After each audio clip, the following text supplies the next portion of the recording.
Career Insight meet an RAF pilot? We'd love to hear what it's like to be an RAF pilot. Hi, good morning, everyone. Thanks for coming. So I've been in the Air Force for 4 years now, with another 2 years to go before I'm hopefully flying the Typhoon. During this time, I've also had experience organising operations in Cyprus and in MOD main building, which is where the strategy for the defence sector is run from. So I've got can answer questions on flying training, air cadets, university air squadron, what it's like to be training to be a pilot, and also what people do on the front line. So any questions, over to you guys.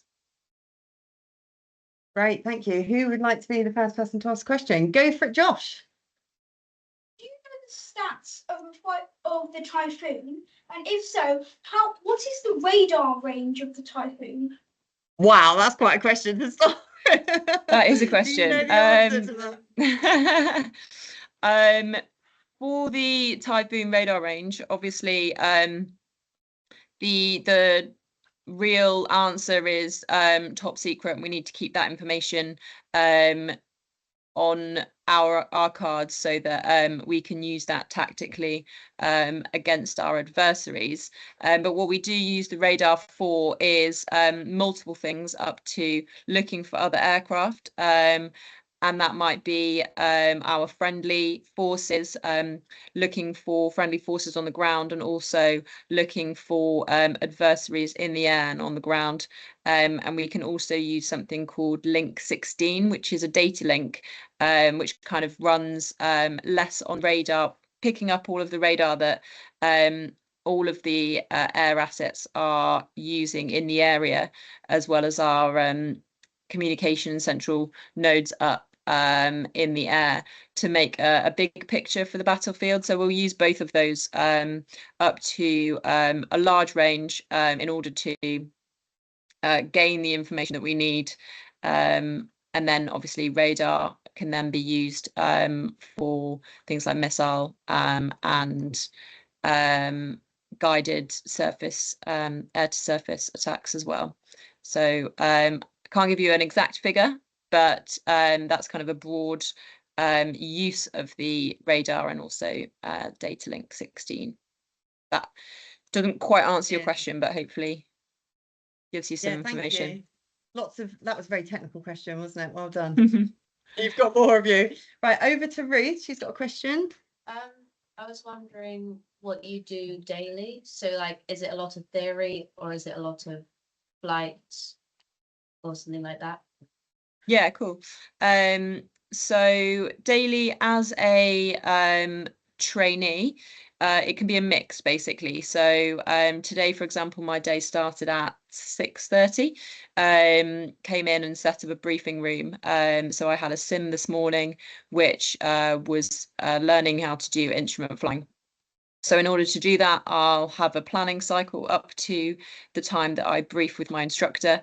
And that'll be things like checking the weather, checking my diversions, planning my route, and coming up with a plan for the sortie. I'll then brief that to the instructor, and then we'll go and fly it, whether that's in the sim or flight that works the same way. Some of that planning requires kind of technical knowledge and things like that. So in the brief, usually there'll be a check of understanding of what is in the sortie, and it might be things like if I've got a simulated emergency, I'll need to read back on my ground school notes to know how the system works in order to do that, as well as how all of the instrument systems work. But on a general day, I'll probably have one event that's like that. I might then have something called a mass brief, which is when your course gets together and you've read up beforehand on a certain topic for the next phase of sorties. So say that could be low-level navigation. So you do a bit of reading up on what's expected of you in that phase, any extra checks, and how that kind of sortie will run. mix of that will be kind of technical and more sort of functional. And then you'll sit with an instructor and you'll go through that brief. There's always a ground school aspect of things. So that'll be like 4 weeks of learning all the technical knowledge for a new aircraft. So that's only when you're flying a new aircraft, you'll have a 4-week stint of getting to know the ins and outs of how your aircraft works. But on a day-to-day basis, it's more practical. There's obviously a lot of studying to do with the practical information, but it's more kind of planning your trip so that it runs effectively once you're in the air. On the front line, it'll be mainly planning cycles. So there won't be that kind of technical read up unless you're going for a new qualification, for example. You could go for a new qualification in electronic warfare or advance your kind of air weapons knowledge, that kind of thing. You'd have to do some reading for that, but mainly it's about using the time that you've got in the air. So say, for example, my sortie would be an hour long. I need to be 100% prepared for everything that's going to happen in that hour, and that's where the focus is usually on a day-to-day thing. So yeah, normally 6:30, that was my event for the day. So after this, I'll probably do some reading for tomorrow, go to the gym. That's like encouraged during the working hours if you have the time. And then it will be kind of dinner, maybe going out with some course mates, that kind of thing, and then do some extra studying in the evening, ready for the next day. Thank you. That's great. We've got some sixth formers with us who will soon be putting in applications or may have already put in an application. So do you have any kind of hot tips of how to make sure they can get through the stringent process? Yeah, absolutely. So the applications for pilots specifically and officers in general are open from 17.5. And you need to get your applications in by the age of 23. So if you're looking at doing university course, I would recommend doing the University Air Squadron alongside your degree. That will be something that you can pick up at Freshers' Fair, that kind of thing. And they will give you a lot of help in applying, getting the relevant exposure and experience whilst you're at university. If you're going straight from school, then what I would be looking to do before the interview and before the CBAT, which is the aptitude test, is really honing in on mental maths and things like speed, distance, time calculations. And it sounds counterproductive, but playing some video games will help you a lot in that kind of thing. Anything that will require you to use both hands and feet, and also be completing a task. So yeah, there's your excuse for your parents. And then yeah, mental maths is a big one, and kind of anything that you can do. For example, if you're playing one of these games and you could get a sibling or friend or parent to give you maybe a string of numbers, 6 numbers, and then they'll get them to ask you 30 seconds later what the string of numbers are, just so build up that mental kind of memory as well. And that's something that can be trained. That's definitely something to work on. Outside of preparing for the aptitude test, I would be looking into doing things like Duke of Edinburgh Award, if you can organise some sort of trip or outing. It doesn't have to be a formal award, but kind of getting involved in different societies and clubs at school or outside of school will really help, because what will happen in the interviews is you'll be asked, at what point can you give me an experience that you've shown leadership in, or how have you grown in your confidence, and that kind of thing. And these things will then come out as being, what they're looking for is sort of confidence. Maturity is a big one, specifically because you'll be going straight into officer training, which all pilots, all branches will need to be an officer prior to then going on to their further training. And that will mean that you will be in charge of or able to give commands to a group of people and look after their welfare needs and that kind of thing. So that obviously requires a level of maturity. So anything that you can do to either build those skills or demonstrate those skills would be really helpful. Brilliant, thank you. And based on that, I'm going to give you 6 numbers and we'll see if you can remember them at the end. Are you ready? We've got 7, 2, 6, 9, 4, 12. How many times do you get told them? Pardon? How many times do you get told the string of numbers? Just the once? Yeah. Okay, that was it then. Okay, right. Who has got the next question? You got a question? Yeah. Go for it, nice and loud. What's the max speed of the F-35 Lightning II? These are things you can look up on the internet. Yeah, Yeah, so I mean the speed is important, but it's more how you use the speed, and that's something that you'll be taught during flying training. It's kind of it's what's called energy management. So obviously speed is a nice thing to have, like a Gucci big number, but will very rarely be flying at your maximum speed. And what you'll be doing instead is calculating your range efficiency for fuel. You'll be in air combat, you'll be looking at managing your energy against the other opponent. So for example, if you're up against an F-18, then you'll want to understand where is their limits in terms of pulling G, what's their range on their air-to-air missiles, and you'll fly your aircraft against the other aircraft, if that makes sense. So it's a good question, but it's one to bear in mind that when you're preparing for things like this, you'll want to know the general facts, but you'll want to know why that's important. For example, like why it's important the Typhoon can pull 9G and has an incredibly small turning circle. That's why it's a great air-to-air combat plane. That's what it's designed for, and that kind of thing. So brilliant. Thank you. So we've got a question from Daisy. Yeah, hi Daisy. Did you hear that? No. Shout it. What subjects would you recommend to choose for GCSEs? Okay, for GCSEs and for A-levels as well, I would suggest picking something that you enjoy doing and something that you're going to do well in. The minimum is, I think, 64 or 74 UCAS points for A-level. And if you don't get A-levels, then they're looking for 5 GCSEs. Maths and English, I'm assuming you're already going to be doing, and sciences as well.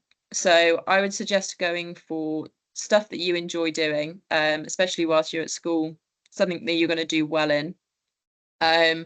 And then looking more to what would help you going through and becoming a pilot would be focusing on things like maths and physics. I didn't do physics at A-level. I did my A-levels were maths, biology, chemistry, psychology. People here are here with just A-levels. Some have got degrees, some have got English degrees, geography degrees, that kind of thing. So what the GCSEs and A-levels will show is that you are able and willing to apply yourself to get good grades and demonstrate that you're able to study and assimilate information. But yeah, I think if you enjoy the subjects like maths and physics, that will help you understanding sort of aerodynamic forces and that sort of thing. But I'm on course with a load of engineers. I did biochemistry, and they've got to teach me how the engine works pretty much daily. But I can still fly a plane, so it's not hugely important, if that makes sense. Yeah, that's great advice. Thank you. So I think we've got 2 questions here at the back. So Charlie? What aspect of becoming an RAF pilot are you most excited about? I am most excited about probably the amount of overseas experience and being able to work with NATO allies. So as a Typhoon pilot, you're expecting to go away between sort of 3 weeks and 4 months on a continuous cycle. And that will be to places like America, Canada, Australia, Cyprus, Romania, that kind of thing. So that's something I'm really excited about generally as kind of like a lifestyle and career aspect. What I'm excited about in terms of just flying a Typhoon, that'd be pretty cool, I think. And it's a great job because even though that's the goal, every day I'm doing something that's exciting. Stand by the instrument sim that I did this morning. But yeah, so like I'm really excited about going low level through the Mac Loop in Wales, which will be in a couple of weeks' time, and then being sent solo and getting the responsibility of doing that on my own. And then once we've done that, we'll go into close formation and then battle formation and mixed profile navigation, which is basically me and my wingman, one of my mates on my course, will then lead a mission between the two of us into an area, evading certain surface threats and hitting a target in order to then probably go into some sort of dogfight, that kind of thing. And I think the thing that I enjoy most about it is that you're constantly having to be making decisions. It's very fast paced. It's never the same thing twice each day. And it's kind of like yeah, if you've ever been sort of like go-karting, for example, and you're sort of making those mental decisions, okay, right now I need to turn the corner at here, I need to brake here in order to get round, and okay, there's my friend in front of me, I want to overtake them, so I'm going to do it on the second turn, where it's kind of like that constantly through a flight, which is obviously a lot of fun. Yeah, it sounds a lot of fun. Sorry, can I've got a burning question. Did you always want to be oh no, they've all got their hands up and I'm just going to jot in. Did you always want to be a pilot, or was this something that came to you later on? Yeah, it's actually something that came to me slightly later on. Obviously, I did biochemistry at university. I was an air cadet from the age of 12 until 18. And in that time, I did a bit of flying. But the experience I had with air cadets, I loved it. I went twice a week, every week, was that I was a bit scared that it would be really a really regimented lifestyle. Once I joined, and that kind of, I was like, well, I'm not sure about that. When I went to the University Air Squadron, you get more involved in the mess and the wider kind of base community, and you get more of a feel for what it is that you do on a day-to-day basis. You meet lots of different people, you can go on adventurous training, that kind of thing. And that's what actually swayed me towards joining, was the full package, really, in terms of I really enjoyed flying. I mean, I would be flying when I should have been in the library studying about enzymes. So I think that was my first kind of inkling that was something that I should probably pursue, the flying pathway. And then it was a decision on whether I wanted to go commercial or into the military. And that decision was made because I wanted, that overall lifestyle, the fun aspect of the flying that we do, alongside the community, the lifestyle, and the kind of stuff you get to do, skiing, hill walking, all of that kind of stuff. Yeah, it certainly sounds extremely interesting. There's 3 questions in the room still, so we'll try and squeeze them in. Eleanor, what's your question? Can't hear.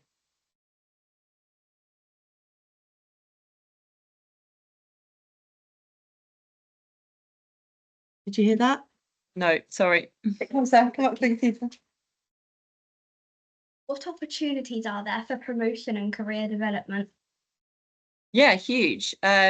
So once you have gone through officer training, you'll become a flying officer, which as a pilot or engineer, you kind of get that immediate promotion ahead of your peers, which will start pilot officer.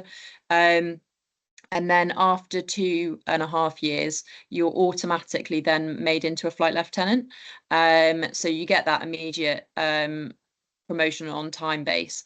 And then basically it's up to you how you want to manage your career. So you can do a frontline tour, and then you need to do a ground tour. Once you've done both of those things, you're then eligible for squadron leader promotion. And once you're a squadron leader, and then on to a wing commander, which would be a squadron boss, then it's basically as much as you want. Some people like staying as flight lieutenant, and your pay will increase year on year, and also with the qualifications that you pick up along the way. But if you're somebody that wants to be chief of the air staff, then that's also hugely possible for anybody. Great, thank you. Joey? Yeah. Yeah. What aircraft do you see daily through the MacLeod? Through the MacLeod aircraft, Yeah. everything. So you've got the Typhoon and F-35 come through. You'll get the Texans and the Hawks from RAF Valley, and then our allies that are based in the UK all come to visit us will also fly through. So you've got the things like the F-16s, the American F-16s. You'll have the Canadian jets. There were Growlers the other day, and also the Swedes and the Germans came through, the Germans in their Typhoons as well. So anybody that comes over to the UK, that's kind of on their to-do list. And you can have a look on Facebook groups, things like MacLoop or Valley Spotters, that kind of thing, if you want to see some cool videos of the stuff that's going through. Also things like the A400 and C-17, which are the really big aircraft, but they tactically fly quite a lot in order to get into places like that will need support. They'll often practice flying low level through the mountains in order to land on a dirt strip somewhere and offload the cargo. So yeah, there's a whole range of things that go through. Great, thank you. We are at time, but I'm going to just quickly squeeze in Josh's last question. Is it another technical one, Josh? Go on then. Can't hear. My Yeah, dad come in. was- That's it. How many different aircraft have you been in, like while it's flying? Since my dad has been in quite a few because he was an engineer in the RAF. Awesome. Nice. So in the RAF itself, I've been in a grob tutor, which you start off in the cadets, a grob prefect, a Texan, a Puma helicopter, Chinook helicopter, a Voyager, an A400. I was down to get a Typhoon flight, but not quite made it yet. But I've been in the Typhoon sim, and then other civilian aircraft as well. I've got my private license, so I like to do that on the side. I think that's most things. Great, thank you. Thank you so much. Before we finish off, does anyone want to give a go at the 6-digit number? I don't. Go on then.